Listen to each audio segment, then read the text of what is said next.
book of Genesis, chapter 22, verse number 2 and verse number 12. We will be looking at this entire chapter. I invite you to read it when you get home or in your meditation, so that you can grasp not only the nuggets that will glean from it, but also the penetrating power of this word that will help you as you go through the rest of this week. Verse number 2 says, "And he said, Take now thy son, thine only son Isaac, whom thou lovest, and get thee into the land of Moriah, and offer him there for a burnt offering upon one of the mountains which I will tell thee of." Then verse number 12 says, "And he said, Lay not thine hand upon the lad, neither do thou anything unto him. For now I know that thou fearest God, seeing thou hast not withheld thy son, thine only son, from me."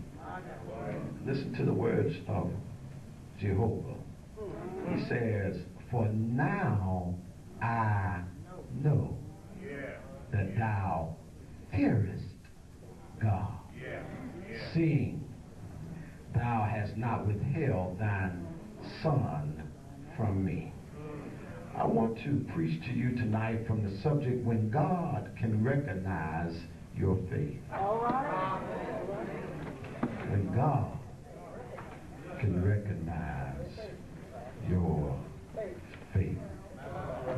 The text suggests to us that God speaks to the activated faith that Abraham produces in order to show God how much he loves him. So much so until God says, "Now I know."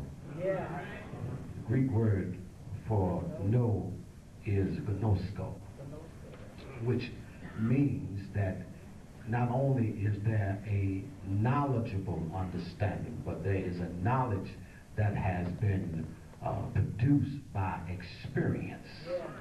In other words, it says, when God said to Abraham, "Now I know," he says, based on your response, based on your experience with me, based on the fact that you recognize who I am by what I have allowed you to come through.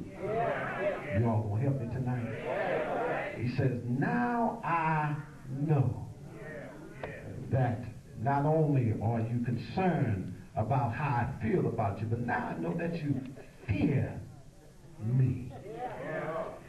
So my brothers and sisters, when God says, "I know," that is incontestability. It's incontestable. It really means that it cannot be disputed.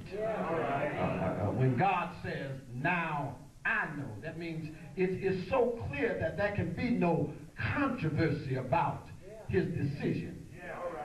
Now I know. He is saying that not only is it incontestability, but he says that if you try to dispute it, you will find out my wrath. Because to try and change my mind would suggest that you don't agree with my decision. But he says to Abraham, he says, "Now I know." Leroy Eames, in his book, "Be the Leader You Were Meant to Be," says that one of the prime goals of a Christian leader should be the deepening of the spiritual lives of the people he leads.